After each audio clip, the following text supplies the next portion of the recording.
Senator Alan Peter Cayetano is hell-bent to hang on to his lost Senate presidency, much like in 2020 when he refused to relinquish the House speakership in accordance to a gentleman's deal with then Marinduque Representative Lord Alan Velasco. Sadly, however, the lower house recognizes the legitimacy of Sherwin Gatchalian's ascendancy to the post, as well as Malacanang Palace, which would gladly intercede should a special session of Congress be needed to ultimately settle the issue. The full report from our Clazel Paradilla.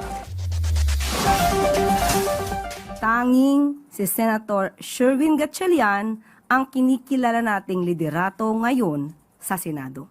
The palace maintained that only acting Senate President Win Gatchalian will be recognized by the administration as the head of the upper chamber. This comes amid Senator Alan Peter Cayetano's hardline stand, insisting that he remains the Senate President. In his Facebook Live, Cayetano showed the books he was holding, the Philippine Constitution, Senate Rules, and the Bible. The lawmaker said, Yung tatlong libro na hawak ko ay nagsasabing yung legitimate Senate President, yung nahalal nung 13.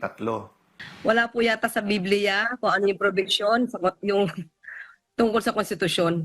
Cayetano faction Secretary General Attorney Jose Montales disclosed one of the proposals being studied by their camp is the implementation of a dual signatory or joint certification mechanism for important documents in the Senate.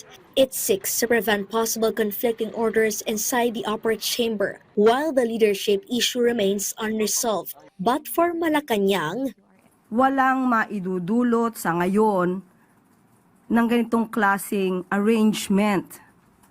Baka mangyari na naman ang nangyari dati sa House of Representatives kung saan meron na silang term sharing agreement na hindi tinupad agad ni Senator Alan Cayetano. according to former Senate President Franklin Drilon, the president should now step in due to the ongoing Senate tension. He said this is a branch of government that should be working, and it is the president's duty to ensure that the entire government is functioning. Malacanang responded. Pangulo naman po ay hindi sarado ang pintuan sa mga ganyang klaseng mungkahi at suggestion.